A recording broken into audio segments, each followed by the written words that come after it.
Տեսանյութերի այս շարքը ներկայացնում է լաբորատոր սարքավորումներ ու նյութեր և դրանց կիրառմամբ լաբորատոր աշխատանքներ թվային գիրագիտություն և համակարգչային գիտություն, ֆիզիկա, քիմիա, աշխարհագրություն, կենսաբանություն առարկաներից։ Աշխատանքն իրականացվել է Համաշխարհային բանկի կրթության բարելավման ծրագրի լրացուցիչ ֆինանսավորում վարկային ծրագրի շրջանակներում, Կրթության, գիտության, մշակույթի և սպորտի նախարարության կրթական ծրագրերի կենտրոնի պատվերով, զանգահրատարակչության և Բարսարդ ընկերության հետ համագործակցությամբ։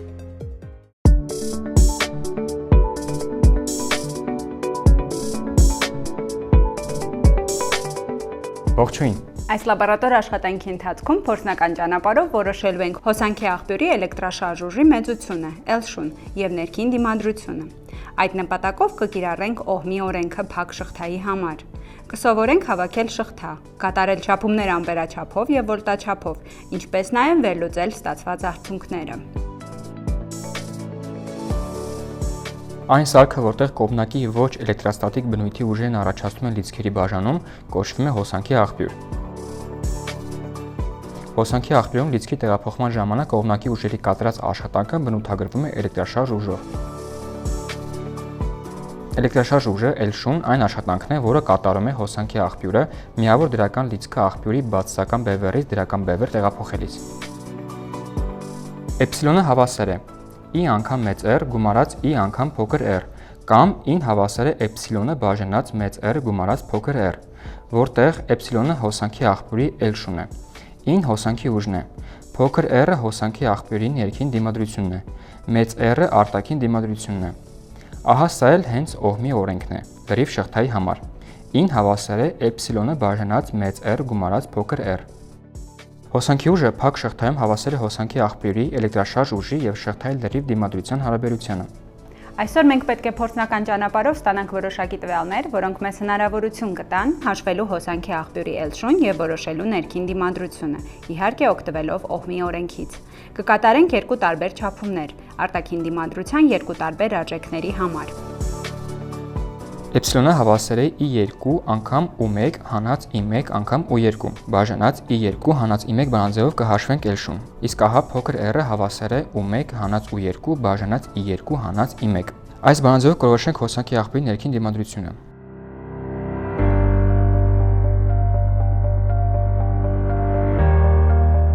Փորձն իրականացնելու համար մեզ անհրաժեշտ են հաստատուն հոսանքի աղբյուր, մեր դեպքում այն հենց փոխարկիչն է, ամպերաչափ, վոլտաչափ,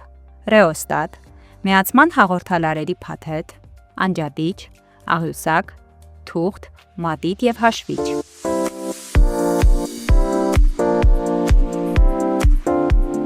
Շղթայի միացումն ավարտել նախքան հոսանքի աղբյուրի միացումը։ Օգտագործել միայն ցածր լարումներով աղբյուրներ, չգերազանցելով սարքերի թույլատրելի սահմանները։ Հետևել, որ ռեոստատի դիմադրության փոփոխման դեպքում չառաջանան կարճ միացումներ, չթողնել սարքերը միացված առանց հսկողության։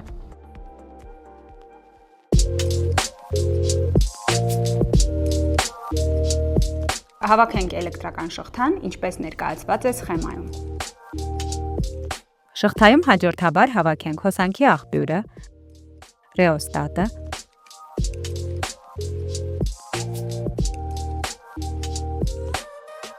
ամպերաչափը,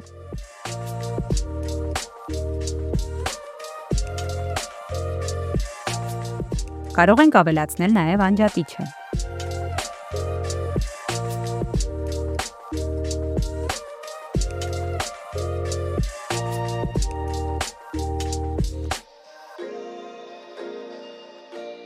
Վոլտաչափը զուգահեռ միացնենք ռեոստատին, նրա ծայրերում լարումը չափելու համար։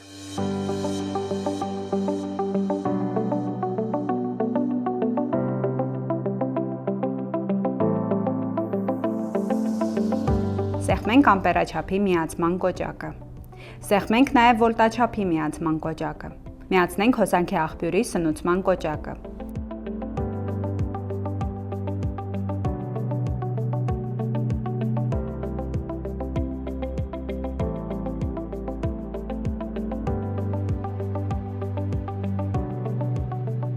Բանալիով փակենք շղթան։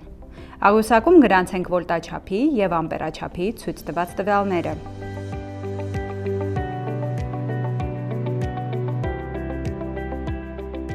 Կրկնենք փորձը, փոխելով ռեոստատի դիմադրության արժեքը։ Վոլտաչափի եւ ամպերաչափի արժեքները կրկին գրանցենք աղյուսակում։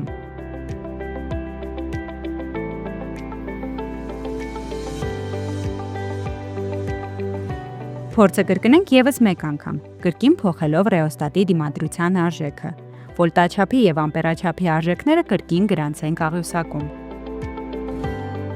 Այժմ երբ արդեն փորձն ավարտեցինք, կարգի բերենք սեղանը, սարքավորումները տեղավորենք համապատասխան դարակներում եւ անցնենք աղյուսակի ազատ վանդակների լրացմանն ու տվյալների վերլուծմանը։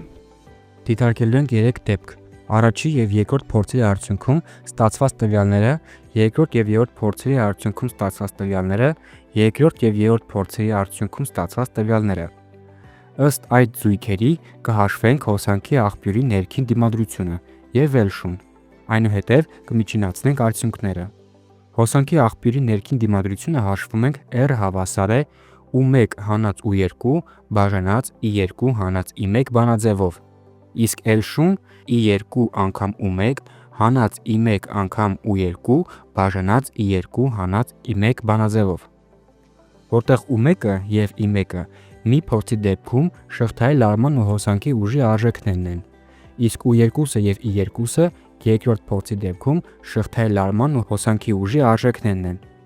Կատարենք հաշվարկներն ըստ բանաձևերի եւ լրացնենք աղյուսակի 4-րդ եւ 5-րդ սյունյակներում։ Ինչպես երևում է աղյուսակի 4-րդ սյունյակից, հոսանքի աղբյուրի ներքին դիմադրության համար փորձնական ճանապարհով ստացել ենք իրարից փոքր-ինչ տարբեր արժեքներ, որ կարող է կապված լինել չափումների ճշգրտության հետ։ Եթե միջինացնենք, այդ արժեքները հոսանքի աղբյուրի համար կունենանք, որ R-ը մոտավորապես հավասար է 1.5-ից 1.7 օհմ։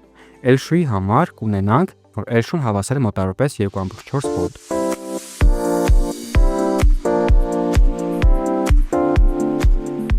Ռեոստատի տարբեր դիրքերում չափված տվյալներից ստացվեց, որ հոսանքի աղբյուրի էլեկտրաշարժիչ ուժը L-շուն գտնվում է միջինում մոտ 2.4 վոլտ սահմաններում, իսկ ներքին դիմադրությունը մոտ 1.6 օհմ սահմաններում։ Այսինքն, տվյալ հոսանքի աղբյուրը կարելի է բնութագրել որպես մոտ 2.4 վոլտ L-շու ունեցող եւ 1.6 օհմ ներքին դիմադրությամբ աղբյուր։ Փորձի ընթացքում ստացված տարբեր զույգերից ստացված արժեքների փոքր տարբերությունները պայմանավորված են չափումների սխալներով կամ ռեոստատի կոնտակտների ոչ լիարժեք կայունությամբ, ինչը նորմալ է փորձնական պայմաններում։